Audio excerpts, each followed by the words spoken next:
And last time I told you people that in the next class we will be talking about products of vectors.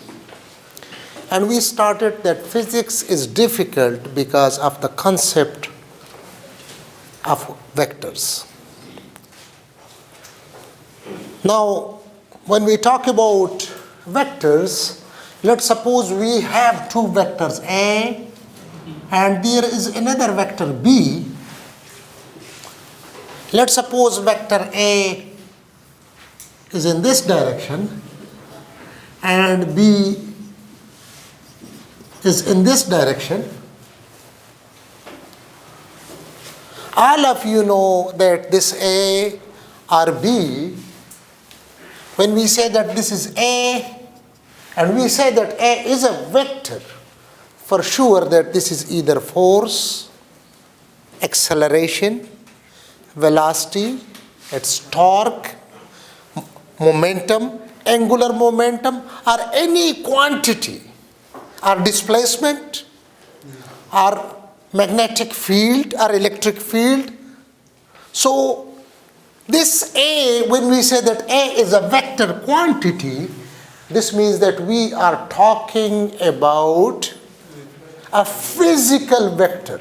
A physical vector means force, acceleration, velocity, displacement, momentum, angular momentum. इसी तरह से बहुत सारे जो है. And in the same fashion, when we say that B is a vector, this means that this is again a physical quantity. And that physical quantity is a vector physical quantity. Is a vector?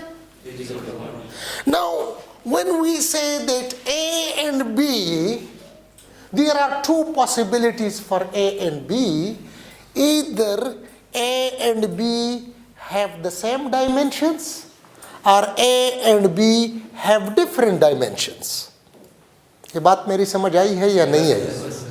Same dimensions का मिसाल क्या होगा जी? Sir A B force हो B B force हो. A B force हो और B B force हो तो ए और बी दोनों अगर फोर्स हो तो ये पॉसिबिलिटी है. दूसरी पॉसिबिलिटी ए और बी की क्या है? They have different dimensions. A is one thing and B is another thing. For example, F cross R, R cross F. Now, it is quite interesting. This is quite interesting that if we say A and B are the same quantities, so usually like a simple example I gave you that is used in physics, that will be area. That will be area.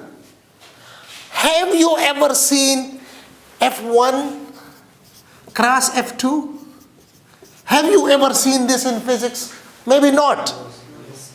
Maybe not. But in physics, we say that this side, this is length and this is width. The dimension of this is the dimension of length and the dimension of this is also the dimension of length. Is it right? Yes. So now the only thing in my understanding, आप लोग इस पर सोच ले, शायद मैं गलत भी कह सकता हूँ, लेकिन मेरी अंडरस्टैंडिंग में एक जैसी डायमेंशन जिनको हम मल्टीप्लाई करते हैं वो क्या है? हमारे पास एरिया. हमारे पास क्या है? एरिया. सो हमारे पास ये side.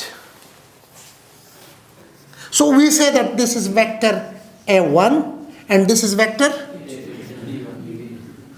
A. Isko let's A and that is B. Now we say that A, the dimension of A is length. The dimension of B is also length. And A and B that defines an area. A and B defines an area. And we say that area is a vector quantity. Area is a vector quantity. So if this is an area, देखिए हमारे पास ऐसा है ना, this is the area.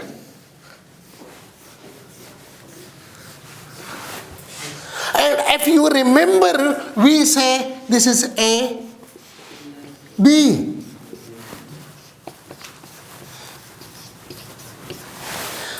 If you remember, like in your high school, you say that width multiplied by length, that gives you area. So again here, this is your length and this is your width. The multiplication of this gives you an area. This gives you an area. But again, then we say that area is a vector quantity. Area is a vector quantity. If area is a vector quantity, then this thing, this is the magnitude. What will be the direction? What will be the direction? So for that we are using a convention. We are using convention. And the convention is this: we are using right hand rule.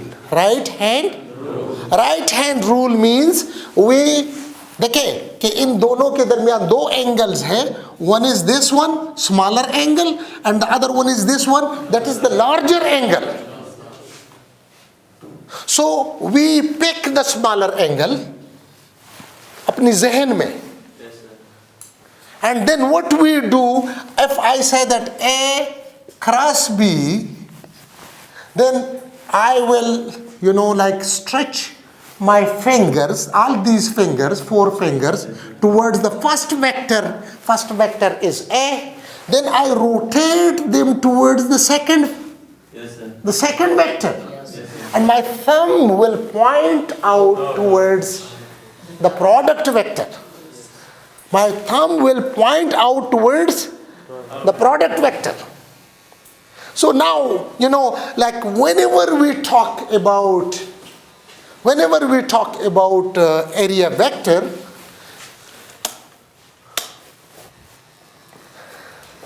so the area vector, it is the combination of two things. It is the product of two things. One is length and the other one is width. So the magnitude is this area, and the direction we use right hand rule. Right hand rule. Remember, we never use our left hand. If you are left-hander, even then right is this. बात समझ आई है मेरी? ऐसा ना हो कि left hander कहे कि नहीं मैं तो चूंकि लेफ्ट हैंडर हूं. No, we will be using the same conventions. जिस तरह हम बात करते हैं तो हम कहते हैं this direction is up and this direction is down. This is a convention. Someone called this is up and someone called this is down. So everybody is calling this up and everybody is calling this down. अगर किसी ने इसको down कहा होता और इसको up कहा होता तो आज हम क्या कह रहे होते? ऊपर को डाउन कहते. So this is more like a convention. So this direction is up and this is down. So if this is up, so the same convention is used here for the vector product. So for the vector product we are using a convention, and the convention is this, that the area, the magnitude of the area is easy for us. But for direction we are using right hand rule, and in right hand rule we stretch our fingers towards the first vector and rotate it towards the second vector, but keeping in view the smaller angle.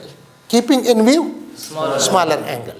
Now if I say B cross A, B cross A, Now, this is my first vector and A is my second vector. If I do it like this, that will be wrong. Because this is the larger angle. We have to go through this angle. So this way, like my fingers is towards the first vector. And then I rotate them towards the second vector. And my thumb is pointing inside the board. My thumb is pointing inside the board. बात समझ आई है? अब देखिए, this can be done by another way too. This is my first vector, this is my second vector, and this is my product vector. First vector, second vector, and this is my.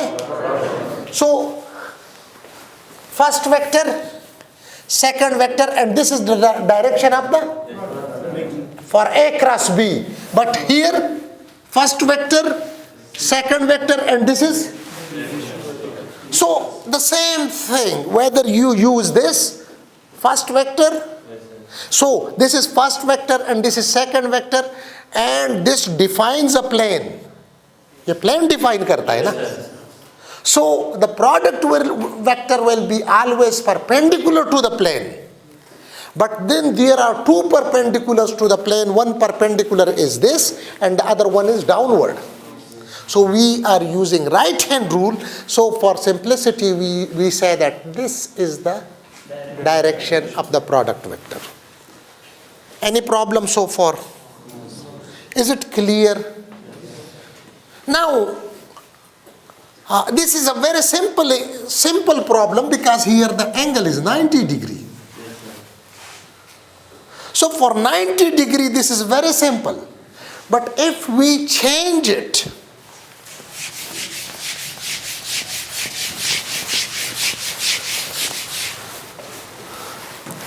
and let's suppose I say that this is my A, this is my B. This is my A and this is my B. Now look at the angle, this angle, theta. Theta is less than 90 degree. Theta is less than 90 degree. Now look at this, we can do the same thing. We can do. So this will define, this will give us an area, and that area B. अब आसानी के लिए हम क्या करते हैं, B को resolve करते हैं दो कंपोनेंट्स में. B को रिजॉल्व करते हैं दो कंपोनेंट्स में. One component is this one.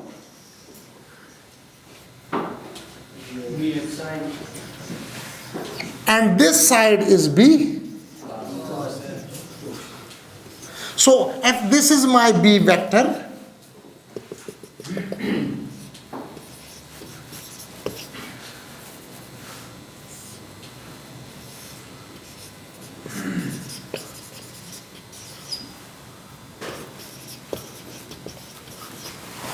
so the one opposite to the angle,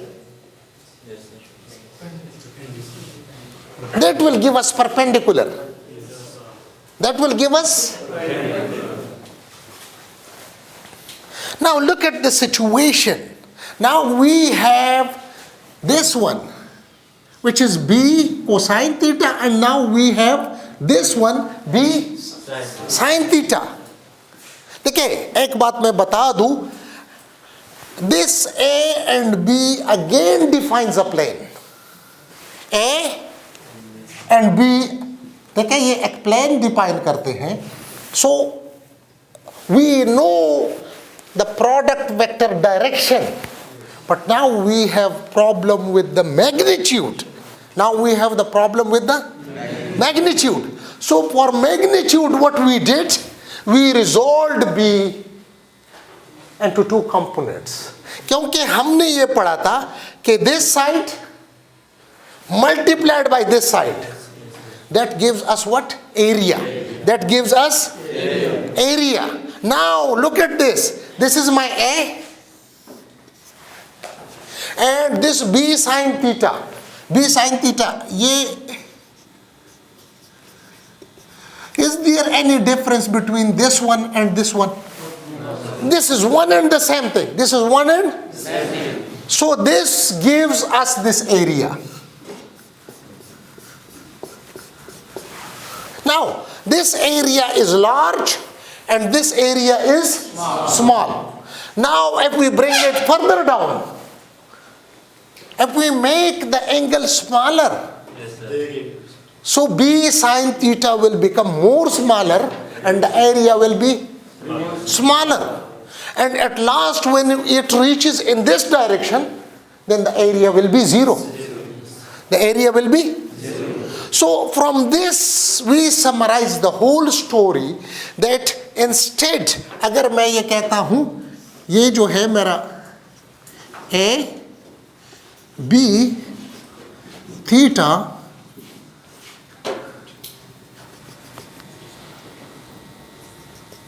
this is my B, वही चीज़ है, ठीक है, और this is my A, and this area is A magnitude, B magnitude sine, which is equivalent to this area, which is equivalent to. So now it is clear with us that the direction, it was already known to us because we know how to apply right hand rule. We knew how to apply right hand. But the problem with us was this, that how to find the magnitude. So for finding the magnitude here, ये तो हमने शुरू से ये पढ़ते आ रहे हैं कि कमरे का इस size multiplied by this size, that gives us the area of this room. लेकिन हमने पहले कभी भी ये नहीं कहा था कि area is a vector quantity. आज हम कहते नहीं, area is a vector quantity, और कमरा जो है जिस तरह ये है, ये टेढ़ा भी हो सकता है. अगर ये टेढ़ा होगा तो इसका एरिया ऐसा नहीं होगा जिस तरह इस वक्त इसका एरिया है. एरिया इसका क्या हो जाएगा? कम हो जाएगा. जी बेटा. सर अगर ये 90 से बढ़ जाए, मैक्सिमम 90 पे होता है एरिया. हाँ, अगर 90 से बढ़ जाए सर जी मसला एरिया, तो देखिए कि उसमें अब तो मेरे ख्याल में you shall understand the whole story. देखिए आप कहते हैं कि मेरे ख्याल में अब ये बड़ा इंटरेस्टिंग क्वेश्चन आप खुद कर रहे हैं और आपको चाहिए कि मुझे इसका आंसर दे दें. ये कहानी मैंने शुरू इसलिए की है, ये जो है क्या नाम है आपका? शाह एहतशामुल हक कहता है कि ये ए है, और ये जो हमारा बी है, बी ये कहता है कि इधर नहीं, मैं इसको इधर लेना चाहता हूं.